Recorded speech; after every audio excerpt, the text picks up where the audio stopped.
Model district bar association Kaushambi.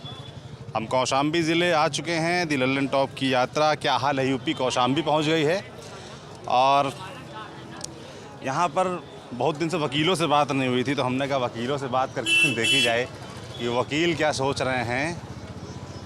अगर विधानसभा के लिहाज से बात करें तो मंझनपुर विधानसभा में है लाल बहादुर, यहाँ से बीजेपी के विधायक हैं। इंद्रजीत सरोज जो बसपा के बड़े नेता थे, 4 बार से विधायक रहे, उनको हराया था 2017 के विधानसभा चुनाव में। पहले वो बसपा में से इंद्रजीत सरोज 17 में चुनाव हारने के बाद सपा में आ गए। शायद एक बार फिर से उनको टिकट यहाँ से मिले समाजवादी पार्टी की तरफ से। तो फिलहाल हम कचहरी कौशाम्बी की आए हुए हैं और लोगों से बात करेंगे, खासतौर पर वकीलों से बात करेंगे। तमाम वकील खड़े हैं यहाँ पर, क्या माहौल है उनके बीच ही समझेंगे। सबसे पहले दीदी से बात कर लेते हैं। ठीक इस बोर्ड के नीचे उनके बहुत देर से हमको देख रहे हैं, पूछे क्या है उनके हाल। क्या नाम है दीदी आपका? हमारा किरण है। किरण, क्या करते हैं यहाँ? कब से बेच रही हैं? ये ज़्यादा दिन नहीं हुआ भैया, थोड़ा दिन हुआ, कमाते हैं खाते हैं। अच्छा, कहाँ रहती कहाँ हैं आप? यहीं रहते हैं, कहाँ पर? चौराहा के किराए से कमरा लेके। किराए पे। घर में कौन कौन है आप? 2 बच्चे हैं हम लोग, 2 मियाँ बीवी बस। 2 मियाँ बीवी। क्या करते हैं आपके पतिदेव? वो बोगी चलाते हैं, हम अपना ये हैं। अच्छा, वोट देती हैं? वोट में हमारा नाम ही नहीं है तो वोट कहाँ से देंगे भैया? नाम नहीं, क्यों नहीं नाम? नहीं डाले, हैं? नाम ही नहीं पड़ा। नाम ही नहीं पड़ा। पता नहीं क्या नाम क्यों नहीं पड़ा? इतना वकीलों के बीच रहती, इनसे पूछा नहीं? नहीं कैसे पूछे ही नहीं है। पूछे ही नहीं। वोट पति वोट देते हैं आपके? नहीं, वो भी नहीं दिए। वो भी नहीं देते। कोई नेता पसंद है? नेता तो सभी हमारे हैं? हाँ। तभी पसंद है।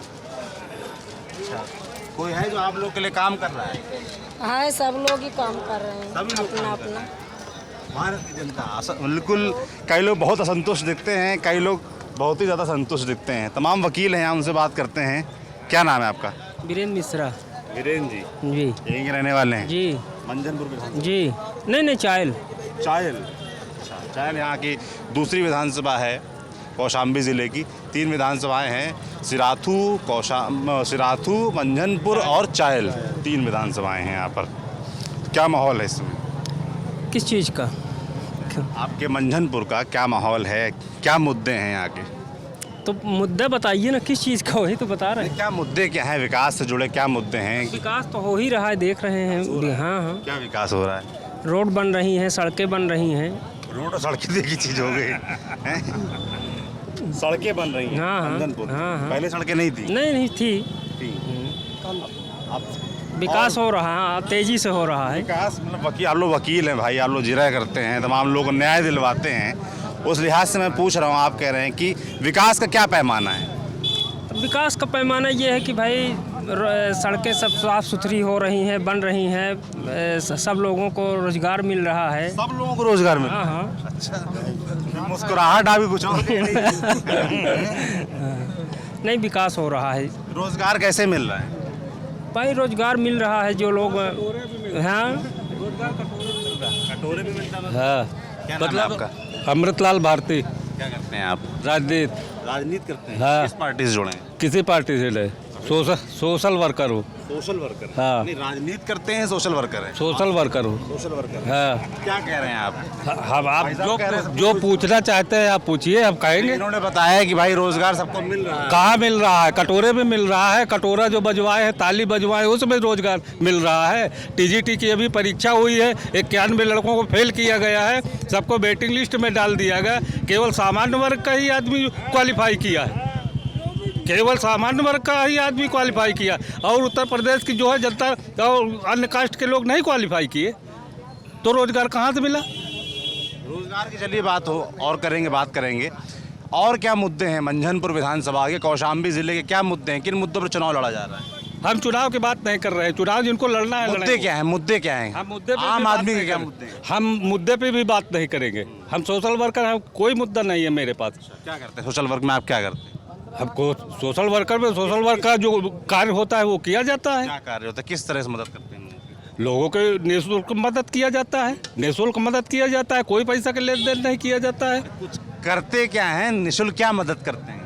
जैसे किसी के ब्लॉक का काम हुआ, किसी के थाने का काम हुआ, तो हम लोग जाते हैं, उसकी पैरवी करते हैं, मदद करते हैं। पैरवी करते हैं। हाँ। क्या नाम वकील साहब? धीरेन्द्र कुमार त्रिपाठी।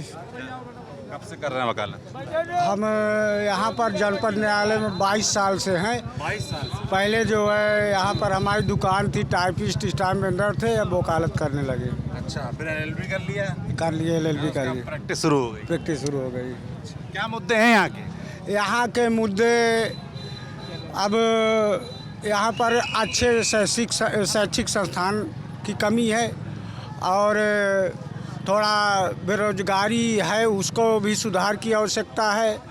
और यहाँ पर हमारे मंत्री जी ने भी मांग किया था कृषि विश्वविद्यालय के लिए। कौन मंत्री जी? सिद्धार्थनाथ जी ने आश्वासन दिया था, यहाँ पर आए थे तो उन्होंने कहा यहाँ कृषि विश्वविद्यालय लाएंगे। यहाँ पर एक विश्वविद्यालय की आवश्यकता है जिससे पठन पाठों के नयुकों के लिए सुविधा हो सके और कुछ रोजगार परक भी कार्य होना चाहिए। हालांकि पुल, रोड और बिजली व्यवस्था वर्तमान में ठीक ही चल रही है। ठीक चल रही। रोजगार की व्यवस्था होनी, थोड़ा रोजगार और शैक्षिक स्तर पर शैक्षिक स्तर सुधार की विशेष आवश्यकता है। और मैं आपका शशि प्रताप त्रिपाठी अधिवक्ता हूँ यहाँ लगभग 11-12 साल से। 11-12 साल से। कौशाम्बी कहाँ की आपने? इलाहाबाद विश्वविद्यालय प्रयागराज, हाँ वहीं का प्रोडक्ट हूँ। BA भी वहीं से किया और हाँ BA भी वहीं से किया, LLB भी वहीं से किया। जिस तरह से आप देख रहे हैं कि हमारे सूबे का उप मुख्यमंत्री हमारे जनपद से आते हैं, उस हिसाब से इस जिले में केशव प्रसाद मौर्य जी की बात कर रहे हैं, उस हिसाब से यहाँ विकास के नाम पे जीरो है। आज कौशाम्बी में गड्ढा मुक्त का आश्वासन दिया गया था सरकार बनते ही, आज देखिए दर दर पे गड्ढे हैं और केवल उनकी पैचिंग हो रही है। कोई नई रोड नहीं बन रही है, ना तो कोई विकास का काम हो रहा है। दलाल खोरी, घूसखोरी चरम पे है हमारे यहाँ अधिवक्ता। घूसखोरी, दलालखोरी, अरे हर चीज़ में, हर ठेकों में, सब जगह पे तो आप भ्रष्टाचार यहाँ फैला हो। कौन कहता है भाजपा में भ्रष्टाचार नहीं है? भाजपा में बड़े स्तर पे भ्रष्टाचार है। आम आदमी इस भ्रष्टाचार को नहीं पकड़ पा रहा है, बड़े स्तर पे इस तरह का भ्रष्टाचार। और आम आदमी क्यों नहीं पकड़ पा रहा है? आम आदमी पहुंच से बाहर है, ऊपर ऊपर गेम हो रहा है। हमारी आपके आँख के सामने कुछ है ही नहीं, हम आप लाचार वैसे ही टहल रहे हैं। तरह गेम हो रहा है, हमको थोड़ा बताइए। आप देखिए ना, चाहे आप देख लीजिए वो जो पुल इनके बाईपास बना हुआ है, नहीं सिराधू वाला जो बाईपास पुल बना है वो भी गड़बड़ बना हुआ था। इसके पहले तो जो हमारा हाईवे का पुल बना था अखिलेश जी की गवर्नमेंट, वो भी गड़बड़ बना हुआ था। तो ये क्यों गड़बड़ हो रहा है? हमारा पर्याप्त बजट पास हो रहा है, उसके बाद चीज़ें खराब हो रही हैं, तो जाहिर सी बात है कहीं ना कहीं भ्रष्टाचार चरम पे हो रहा है। अधिवक्ताओं के लिए हम लोग शुरू से परेशान रहे हैं। अधिवक्ताओं के लिए आज तक के हमारे पूर्व महामंत्री खड़े हुए हैं, लक्ष्मी त्रिपाठी जी, इनसे पूछिए हमारे अधिवक्ताओं के लिए आज तक कुछ नहीं हुआ। पैसा पास होता है, यहाँ पे ज़मीन नहीं उपलब्ध। क्या चाहिए अधिवक्ताओं? अरे अधिवक्ताओं का जो एक प्रोटेक्शन एक्ट हुआ था उसकी मांग हम लोग कर रहे हैं, उसके विषय में भी आज तक कुछ नहीं हुआ। आए दिन अधिवक्ता मारे जा रहे हैं, उनके लिए कुछ नहीं हो रहा है। देखिए कचहरी में अभी आप ताज़ा घटना देखिए, कचहरी के अंदर अधिवक्ता का मर्डर हो जा रहा है। यहाँ पे भी आप अगर देखिए तो सुरक्षा की वो व्यवस्था नहीं है। एक टेम्परेरी व्यवस्था कर दी गई है कि आपको दिखे एक मशीन टी से बोल रही है बस, बाकी आप क्या रखें क्या नहीं रखें वो कुछ नहीं पकड़ पा रही है। अधिवक्ताओं से बाकी सब लोग घबराते हैं। ये भी जानना चाहता हूँ, अधिवक्ताओं से आम आदमी या और जो लोग हैं उतना घबराते का है?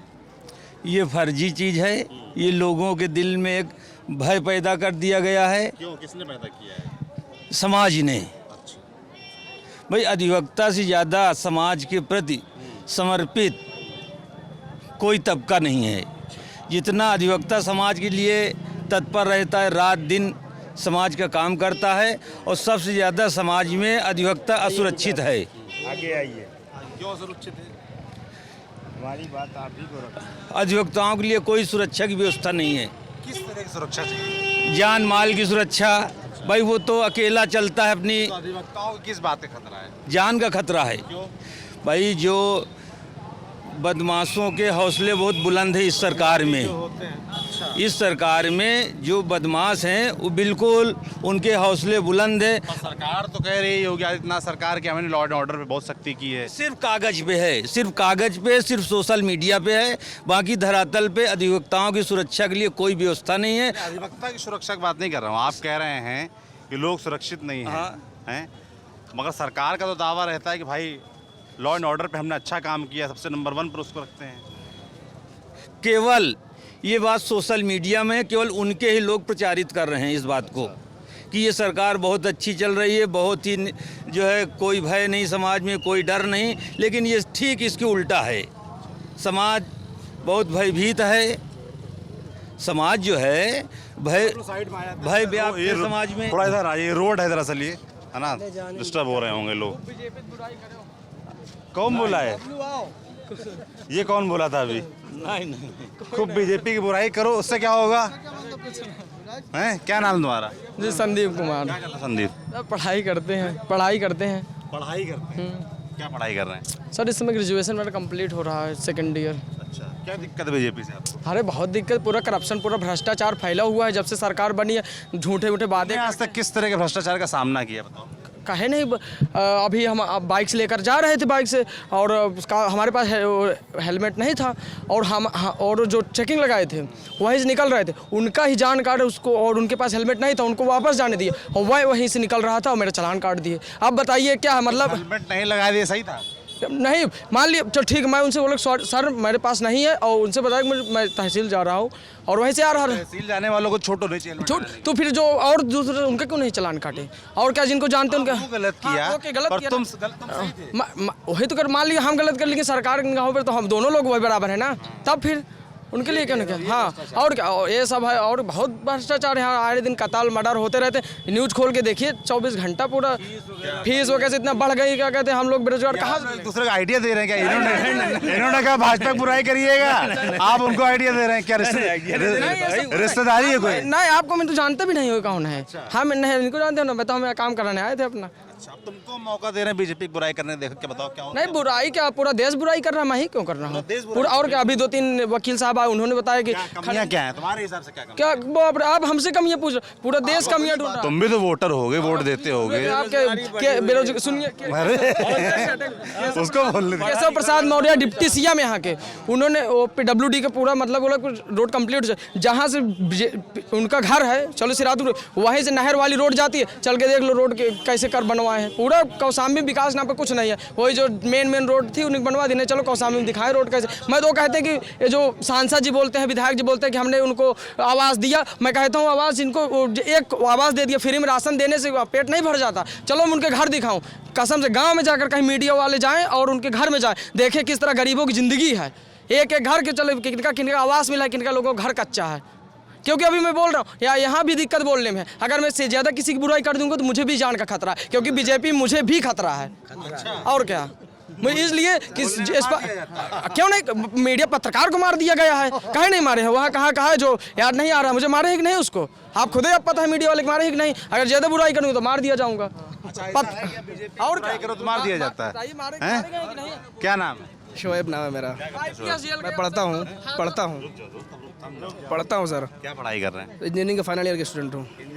कहाँ से कर रहे हैं? ग्रेटर नोएडा से। नोएडा से? हाँ जी। यहाँ से क्यों नहीं किया? यहाँ आसपास यहाँ कोई तो अच्छा सर कुछ कॉलेज है ही नहीं है, कुछ नहीं है यहाँ, सिर्फ और सिर्फ बेरोजगारी है, परेशानी है, बदहाली है, इसके अलावा कुछ नहीं है। ना रोटी कपड़ा मकान, जो बेसिक नीड है सिस्टम की, जो जिम्मेदारी है सिस्टम की, रोटी कपड़ा मकान, शिक्षा, स्वास्थ्य, ये हर एक वोटर का अधिकार है कि वो सिस्टम के कॉलर पकड़ के ये 5 चीज़ें ले। कोई चीज़ नहीं सर। तुमने कहा बेरोजगारी का मुद्दा उठाया, ये बेरोजगारी कैसे दूर होगी? सर बेरोजगारी फर्स्ट ऑफ ऑल तो जो हमारा एजुकेशन सिस्टम है वही धरातल से ही बर्बाद है। आज दुनिया आर्टिफिशियल इंटेलिजेंस पे जा रही है, लोग क्या कहते हैं रोबोट का ज़माना आ रहा है, पढ़ाया हमको वही आज भी लेथ मशीन जा रहा है। तो सत्ता चाहती नहीं कि हम पढ़ें, रोबोट बनाना पढ़ाया जाए। बिल्कुल सर, एक जो कम से कम अपडेशन तो आना ही चाहिए ना सर। सत्ता, हालांकि सर सिस्टम में बैठे लोग चाहते नहीं कि हम पढ़ें, क्योंकि हम पढ़ेंगे फिर उनसे सवाल करेंगे, तो ये चाहते हैं कि इनको सिर्फ और सिर्फ परेशान रहे। उसके बाद आज अब देखिए कि जो कॉलेज से बच्चा निकल रहा है वो मार्केट में कम्पीट नहीं कर पा रहा है। रीज़न यही है कि जो उसको रॉ मटेरियल प्रोवाइड किया जा रहा है वो बेकार है। हाँ जी, रॉ मटेरियल, हाँ, पढ़ाई का जो मटेरियल है, स्टडी मटेरियल कहिए या रॉ मटेरियल कहिए, तो वो एकदम सिरे से बेकार है। और सिस्टम चाहता नहीं कि ये लोग अपडेट हों, ये पढ़े, ये अपनी बात करें, क्योंकि रीज़न चाहती नहीं है कि लोग। बिल्कुल सर, एकदम सरकार, ये गड्ढे बनते हैं रोड पे, ये भी सरकार चाहती है गड्ढे रहें, बच्चे लोग पढ़ते नहीं, सरकार चाहती कि पढ़ाई ना, क्योंकि अगर आप पढ़ लेंगे तो आप अपने अधिकार जान लेंगे। तो इसलिए आप एकदम से निकम्मा रहिए, उसके बाद जैसे ही जवान होइए 20 साल 22 साल 25 साल तक एकदम बेकार एजुकेशन लीजिए, उसके बाद आप रोटी कपड़ा मकान के लिए हाथापाई शुरू कर दीजिए। तो जब आप पूरी ज़िंदगी आपकी जवानी जो है रोटी कपड़ा मकान में ही परेशान हो जाएंगे, स्वास्थ्य के लिए परेशान। अगर आज किसी घर में बीमार हो जाए बंदा तो वो घर तक बेचने में मजबूर हो जाएगा, क्योंकि सिस्टम कुछ दे नहीं रहा। तो कह रहे हैं आयुष्मान भारत योजना आई है, 5 लाख तक का कोई यहाँ पे अगर कोई बंदा है, इतने 25-30 लोग हैं, अगर कोई एक मिल जाए बेनिफिशियरी, एक 25-30-40 लोग हैं, आयुष्मान कार्ड बने आप लोग किसी? और उसके बाद सर ये चाहते हैं कि सारी जवानी बर्बाद हो जाए, उसके बाद फिर रोटी कपड़ा मकान, फिर बीवी बच्चे परेशान पूरी ज़िंदगी, उसके बाद इनको सिर्फ मज़े लेना है, वहाँ पे काम करना है, चाहे कोई भी सत्ता हो। हालांकि इस सत्ता ने तो और पुरजोर है। अब आप देखिए कि यहाँ पे और ख़ासकर मुसलमानों को तो ख़त्म ही कर दिया गया है हर तरह से। हाँ, ख़त्म से राजनीतिक जो हमारी रिप्रेजेंटेशन है एकदम ज़ीरो लेवल पर कर दी गई है। हाँ जी, किसने ख़त्म कर दिया? सिस्टम ने। ये अब आप ये देखिए कि उत्तर प्रदेश के अंदर मोर देन 20% लोग मुसलमान हैं, लेकिन यहाँ पूरे उत्तर प्रदेश में एक भी मुसलमान विधायक नहीं है। उत्तर प्रदेश में एक भी मुसलमान विधायक नहीं है? जो सत्ता है, सत्ता में भारतीय जनता पार्टी कहाँ है? हाँ, वो मोहसिन रजा खाली उठा के रख दिया गया है, तो कहाँ है बताइए? तो आप कह रहे हैं कि अगर भारतीय जनता पार्टी मुस्लिमों को रिप्रेजेंटेशन दे तो आप उसको पसंद करेंगे? नहीं, हम पसंद क्यों करेंगे? आपने ये मुद्दा उठाया ना कि मुसलमानों को रिप्रेजेंटेशन नहीं है बीजेपी में, तो बीजेपी अगर मुसलमानों को रिप्रेजेंटेशन देगी तो आप उसको पसंद? हाँ, हमको दे, हमारे जितने हो जिसकी जितनी संख्या भरे उसकी उतनी हिस्सेदारी। अच्छा, हाँ जी, मतलब बीजेपी अगर मुसलमानों को टिकट दे, मुसलमानों को दे, दलितों को दे, पिछड़े को दे, तो देती है। हाँ बेचारा वो देती है, लेकिन वही एक वो है ना, वो भी देती है। बीजेपी वाले कहते हैं कि मुस्लिम वोट नहीं मिलता उनको, इसलिए वो नहीं देते। अरे मुसलमान क्यों भरोसा नहीं कर पाता बीजेपी पे? क्यों भरोसा करे सर? ये किसी एक भरोसा करने लायक है ही नहीं है। हाँ जी, हालांकि हमें सभी ने ठगा है, कोई हमारा कोई हितैषी नहीं है, ना समाजवादी ना बसपा। नहीं, अखिलेश यादव का पीछा पकड़े कह रहे हैं। अखिलेश यादव का पीछा क्या पकड़े हैं? बस कौन मुसलमानों को कौन सा नेता पसंद आ रहा है इसमें उत्तर प्रदेश में, किसकी तरफ निगाह है? सर हमें कोई नेता पसंद नहीं है, हम खुद अपने आप में पसंद है। हमें बैरिस्टर साहब एक आए हैं हैदराबाद से, असदुद्दीन ओवैसी, वो कैसे लग रहे हैं?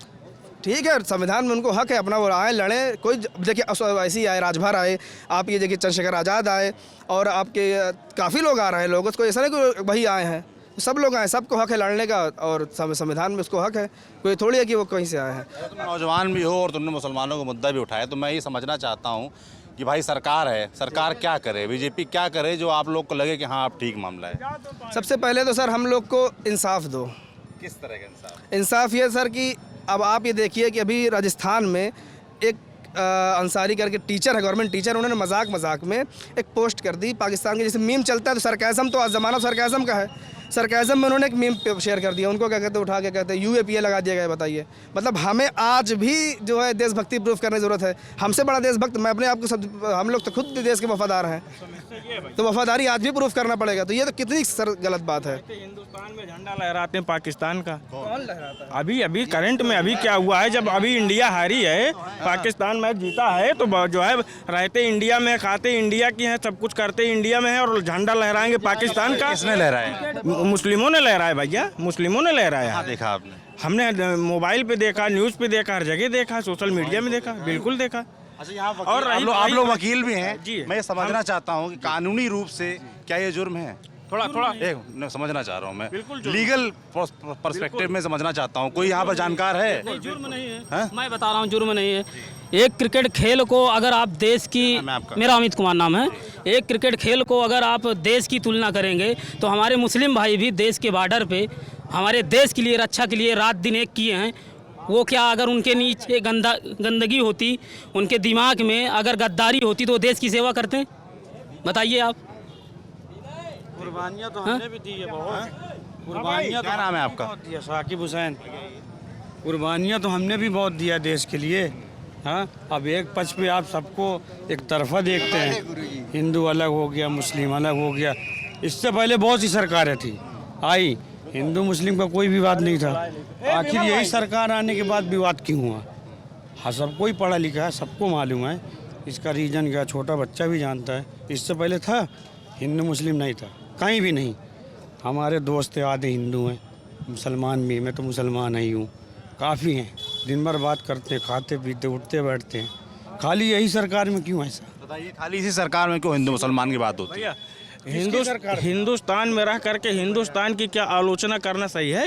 आप बताइए, जहाँ पर हम रहते हैं, जिस देश में रहते हैं, उसकी आलोचना करना क्या सही है? आलोचना नहीं करेंगे तो कमियां कैसे पता चलेंगी? कमियां मोदी जी योगी जी ने आज तक जो महिलाओं का, बहनों का, बेटियों का, युवाओं का दर्द समझा है, वो आज तक किसी ने नहीं समझा। सबका साथ, सबका विकास और सबका विश्वास जो इन्होंने नारा दिया, एक मिनट पहले मुझे समय दिया जाए, जो इन्होंने नारा दिया उस पे इन्होंने जमीनी स्तर पर काम किया है। मैं आपको 2-4 एग्जाम्पल दूंगा। एग्जाम्पल पहला ये है कि आज जैसे ये आप सबका विश्वास की बात कर रहे हैं, शोएब हैं, इनका यहाँ पर मुद्दा इन्होंने उठाया ये लोकतंत्र की व्यवस्था है, इनको बोलने का अब बात तो सुनिए ना, वकील है, पता आप ज़्यादा बोलेंगे, ठीक है। इन्होंने कहा कि रिप्रेजेंटेशन क्यों नहीं है बीजेपी में मुसलमानों का, टिकट क्यों नहीं देती है भारतीय जनता पार्टी? इनका विश्वास, आपने सबका विश्वास का जो नारा है, वो विश्वास कैसे बन पाएगा? टिकट दे, लेकिन जब ये टिकट देने लायक कोई उनको नजर आए तब तो टिकट दे। आपका कहने का मतलब है कि आपका कहने का मतलब है कि उत्तर प्रदेश में मुसलमानों में कोई भी ऐसा नेता नहीं है जो बीजेपी को लायक लगता हो? क्यों नहीं सम्मान दिया जाता? केंद्र में जो है, केंद्र में मुस्लिमों को बैठाए हुए हैं, यहाँ राज्य में बैठाए हुए हैं, क्यों नहीं सम्मान दिया? सबको सम्मान आए हुए हैं। मतलब नकवी जी हैं, केंद्रीय मंत्री हैं।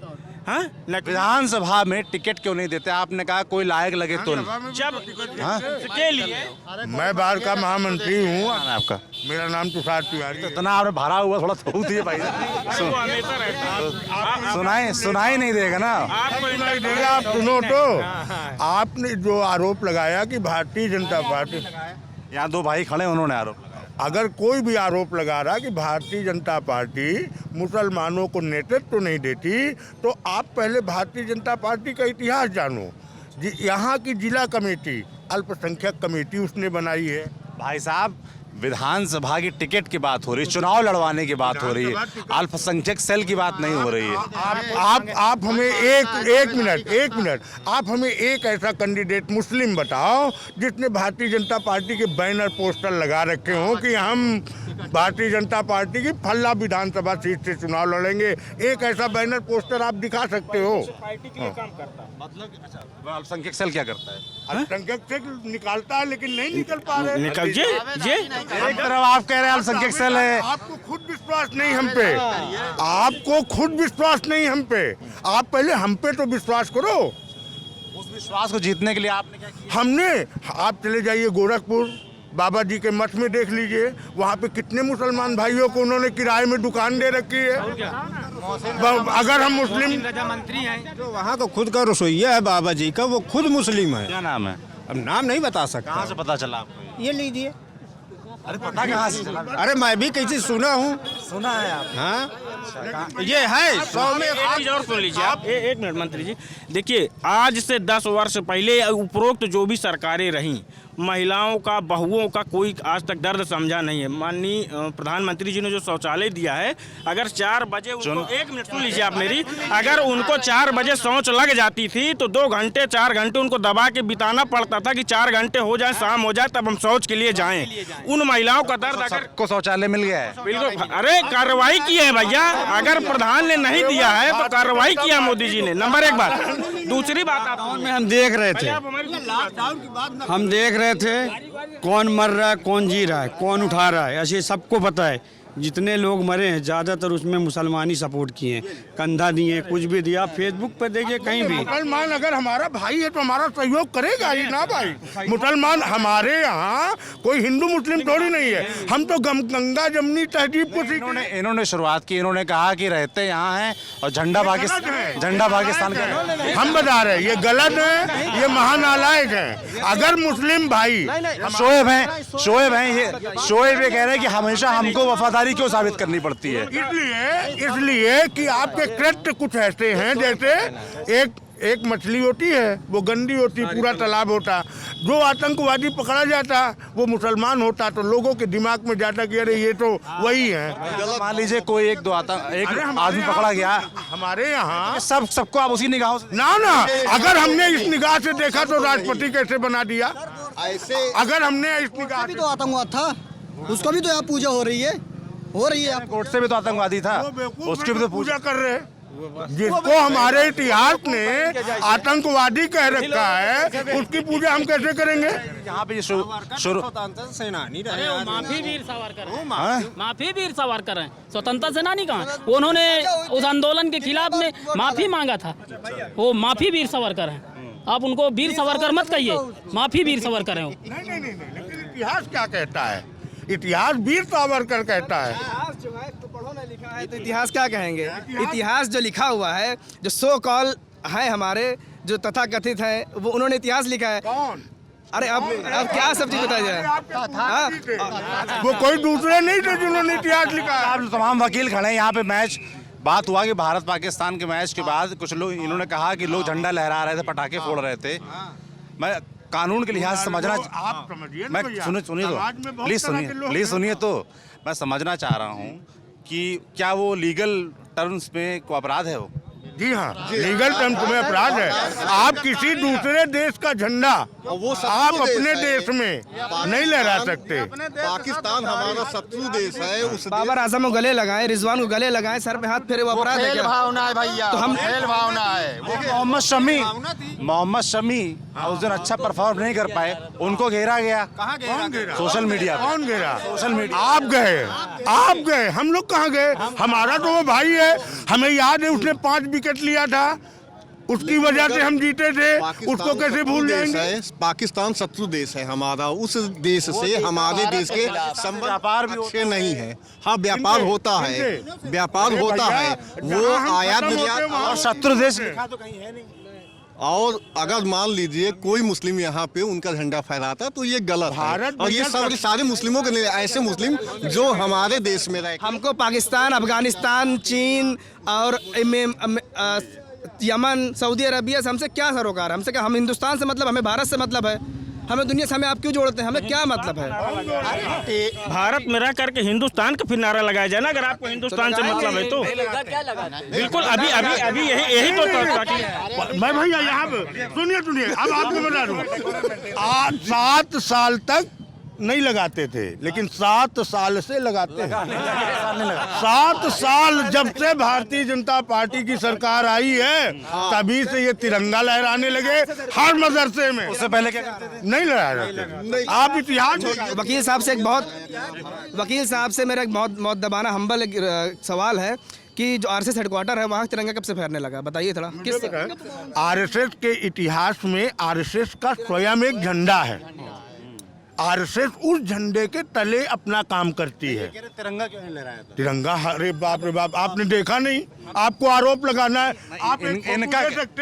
आप एक फोटो दे सकते कि ये तिरंगा आज लगाया गया, इसके पहले लगाया नहीं गया? दे सकते हैं। हाँ, 26 जनवरी 15 अगस्त के मेरा घर ही संघ कार्यालय के जस्ट बगल में है। राष्ट्रीय स्वयंसेवक संघ कार्यालय की बात नहीं की, आपने कहा ना कि पहले इस देश का मुसलमान जो है वो तिरंगे का अपमान करता था, उसका झंडा नहीं फहराता था, आपका कहना है ना।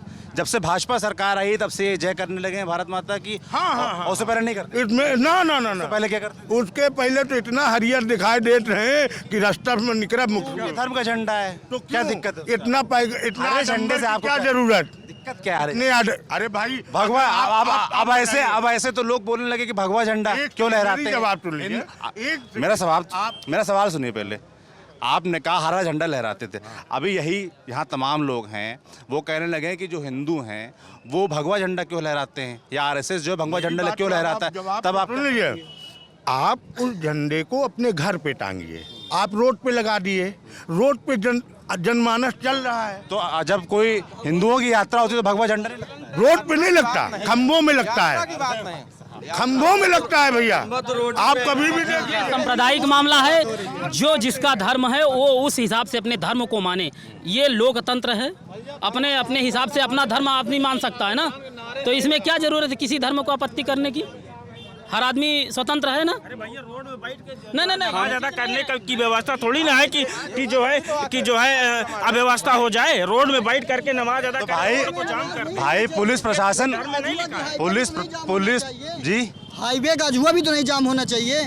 त्योहार है, हर चीज हर धर्म का होता है, आपका होता है, हमारा होता है, सबका होता है, हर धर्म त्योहार मनाए। लेकिन अभी आपने तो भाई पुलिस प्रशासन ही तो अलाउ करता है ना। पुलिस प्रशासन अलाउ करता है कि आपके धर्म की आस्था के प्रति कोई खिलवाड़ ना हो।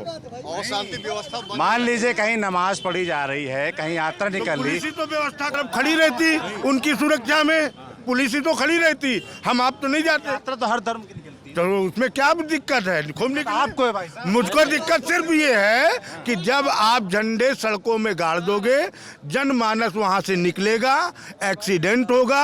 अगर आप धर्म के बहुत बड़े प्रचारक हैं, बहुत बड़े हितैषी हैं, तो उस झंडे को अपने घर पे गाड़ के अपने धर्म के प्रति जागरूक बनाइए। लेकिन उसको संप्रदाय को, आदमी को मरने के लिए धर्म थोड़ी ना होता, मरते हैं लोग उससे। बिल्कुल एक्सीडेंट होता है।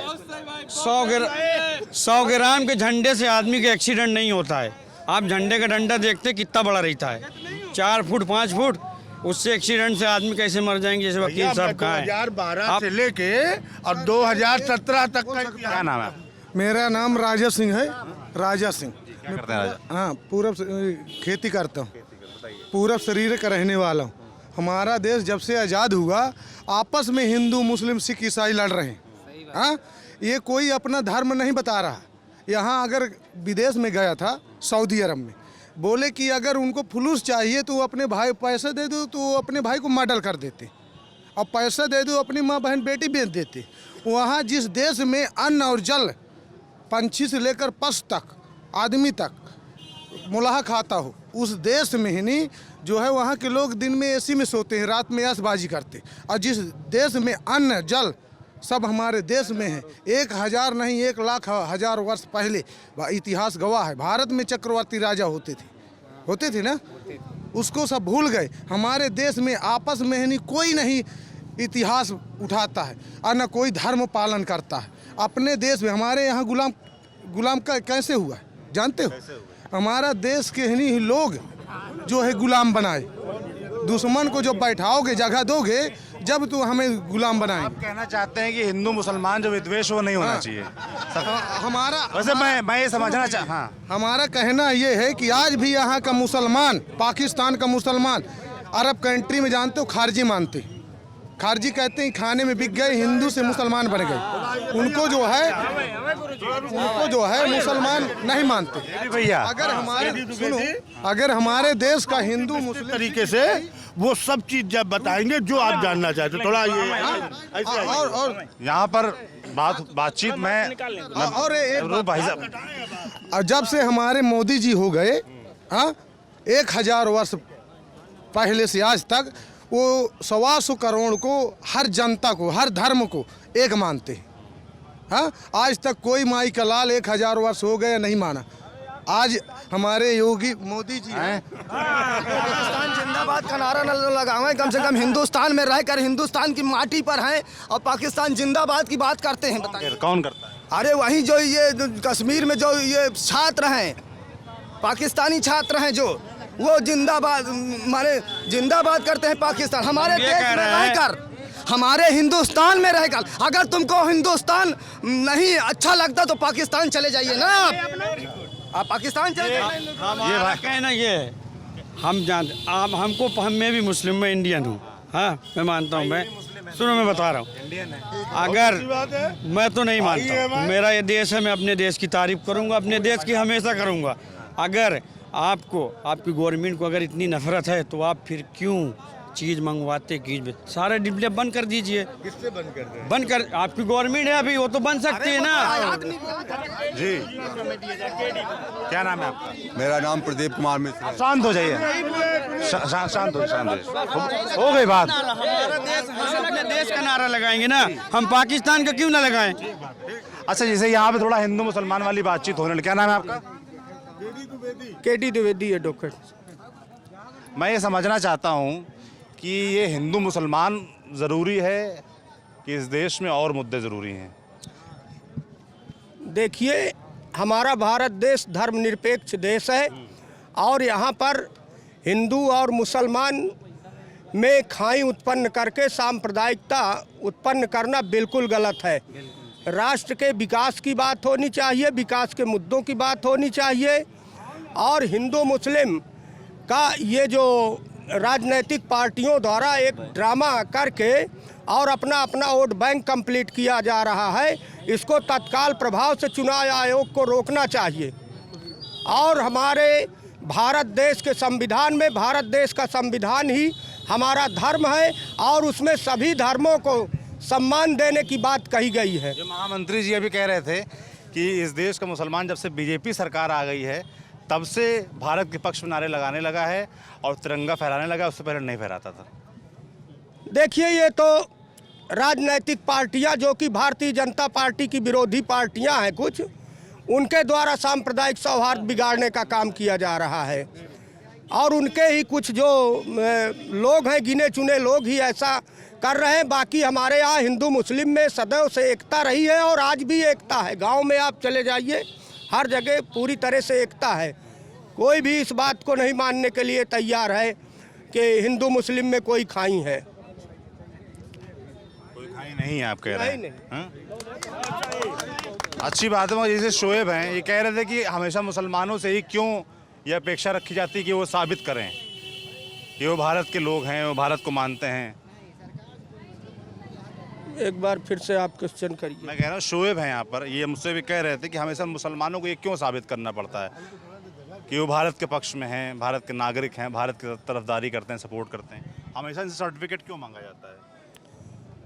देखिए, सब सार्वजनिक रूप से सभी मुस्लिम से ये नहीं मांगा जा रहा, जो कि आतताई हैं, जो कि उन्माद फैलाने का काम कर रहे हैं, केवल उन्हीं से स्पष्टीकरण मांगा जाता है। जो कि भारत राष्ट्र के विरोध की बात करते हैं, जो बाहरी आए हुए। और सार्वजनिक रूप से ऐसा कुछ नहीं है कि नहीं मुस्लिम भाई पहले ये साबित करें कि हम जो है भारत के नागरिक हैं या नहीं है। ऐसा कुछ भी नहीं है, मेरे समझ में तो ऐसी कोई बात नहीं है। ठीक बात है। आप रहने वाले यहीं के हैं, कौशाम्बी के? हाँ हाँ, कौशाम्बी के रहने। कौशाम्बी के क्या बड़े मुद्दे हैं? कौशाम्बी में तो केवल भ्रष्टाचार सबसे बड़ा मुद्दा यहाँ कौशाम्बी जनपद का बेरोजगारी है और भ्रष्टाचार है। बेरोजगारी और भ्रष्टाचार? हाँ हाँ, दो मुद्दे हैं। अच्छा, किस तरह का भ्रष्टाचार है? भ्रष्टाचार निचले स्तर से लेकर के ऊपर तक दिखाई दे रहा है। भ्रष्टाचार के मामले में सार्वजनिक रूप से आम जनता जानती है, मगर बीजेपी की सरकार तो दावा करती है भ्रष्टाचार खत्म कर दिया हमने। सबसे ज्यादा नहीं, ऐसा कुछ नहीं है। भारतीय जनता पार्टी की सरकार का ये दावा खोखला है। ये मेरा दावा है कि भ्रष्टाचार में कोई कमी नहीं आई है, बल्कि भ्रष्टाचार और बढ़ा है। बढ़ गया है। बढ़ गया। कहाँ बढ़ गया है? हर जगह। गांव की गरीब जनता का जिस प्लेटफार्म पर काम होता है, चाहे वो राजस्व विभाग हो, पुलिस विभाग हो, आरटीओ हो, हर विभाग में भ्रष्टाचार बढ़ा है। कोई भी डर के मारे जो है, जैसे कह रहे हैं खनन विभाग। हाँ, खनन विभाग में भी बहुत ज्यादा भ्रष्टाचार हुआ है और हो रहा है। और दूसरा मुद्दा आपने कहा बेरोजगारी का। रोजगार के लिए यहाँ पर कोई व्यवस्थाएं, क्या व्यवस्थाएं हुई हैं? सरकार ने कुछ किया आज तक कौशाम्बी में बेरोजगारी दूर करने का कोई प्रयास किसी भी सरकार ने नहीं। देश के डिप्टी सीएम हैं केशव प्रसाद मौर्य, वो यहीं से आते हैं। कैसा रहा उनका काम? उनका काम, जो जिस विभाग के वो मंत्री, उनका काम दुरुस्त है। बेरोजगारी है, सड़कें बन गई हैं, आप देख लो। आप कहाँ बनी है सड़क? लिंक बात करें, अरे पूरी चलिए मेरे साथ देखिए। केशव मौर्य जी, केशव, आप पहले लिंक, मेरी बात तो सुनिए। केशव मौर्य जी, आप कौशाम्बी में कब से आते? हमारे भारतीय जनता पार्टी सरकार के पहले आते थे आप आते थे या नहीं आते थे? आते थे। ऐसी सड़क थी जैसी आज आपको मिल रही। मैं चित्रकूट से आया हूँ भाई साहब, कौशाम्बी। कमर टेढ़ी हो गई है। कहाँ से कहाँ तक खराब? हमको मत बताइए कहाँ से कहाँ तक खराब थी। आधा रास्ता तो खराब था। मैं कौशाम्बी की बात करीब 75-80 किलोमीटर है। कौशाम्बी की बात करो, कौशाम्बी की बात करो तो जहाँ ओसा से चित्रकूट उत्तर प्रदेश से बाहर है। नहीं, वहाँ काम चल रहे ना भैया। अब एक दिन में सड़क तो नहीं बन जाती। 5 साल में जितने डिप्टी सीएम पूरे उत्तर प्रदेश के होते हैं, काशिफ रिजवी, डिप्टी सीएम पूरे उत्तर प्रदेश के होते हैं। आप कौशाम्बी की बात मत करिए, पूरे जिले के पूरे उत्तर प्रदेश की बात करिए। आपकी बात सही है, उनकी बात सही है कि वो पूरे प्रदेश के डिप्टी सीएम है, वो काम नहीं कर रहे। आप बताओ, हम अगर बताएंगे तो आप कहोगे हम उनके समर्थक हैं, हम उनके जिले के हैं। समर्थक होने में कोई बुराई थोड़ी ना है। हमारा लाल केशव प्रसाद आज इस उत्तर प्रदेश में वाइस चीफ मिनिस्टर है। ये हमारे लिए गर्व की बात, क्योंकि आज तक कोई भी वो वाइस चीफ मिनिस्टर नहीं बना। समझ रहे हैं? तो हम उस पर गर्व करते हैं। और लोगों से बात मौर्य जी को काम करने के लिए पूरी पावर कहाँ दी गई? एक कमेटी बना दी जाती है कि केशव मौर्य इतना बजट नहीं खर्च कर सकते हैं, तो कैसे बना डालेंगे रोड? वो तो नाम का डिप्टी सीएम हैं। अच्छा, हाँ बिल्कुल नाम का डिप्टी सीएम। पूरा बैकवर्ड के लोगों ने उत्तर प्रदेश को वोट दिया डिप्टी सीएम मौर्य के नाम से, और उसको डिप्टी बना के चुप कर दिया गया। उसको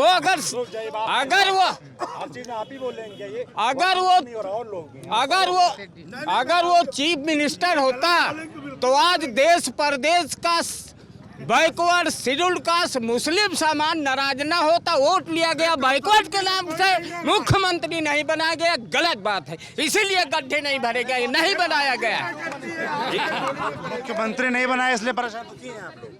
बिल्कुल गलत बात है। वोट दिया गया बैकवर्ड के नाम से, सारे बैकवर्ड वोट नहीं, आपकी कुछ नहीं देंगे बैकवर्ड वोट। देखिए बीजेपी को बैकवर्ड वोट नहीं देंगे। ये क्या विधाता? अरे देखिए आंदोलन चल रहे हैं, नहीं गलत बात नहीं होगी बीजेपी।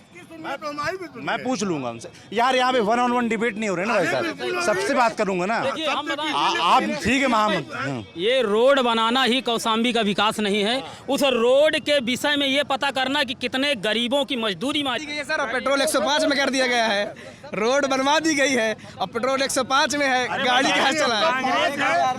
5 है जो कि आज पेट्रोल इतना महंगा है भैया। सुन लीजिए, ये कांग्रेस सरकार का इकट्ठा किया। सबसे बड़ी विडंबना तो ये है कि जो रोड बनी है, शिवेंद्र धर द्विवेदी एडवोकेट, जो रोडें बन रही हैं, जो रोडें बनी हुई हैं, गाड़ी आगे जा रही, पीछे रोड उखड़ी हुई है, उस पर फिर से डामरीकरण हो रहा है।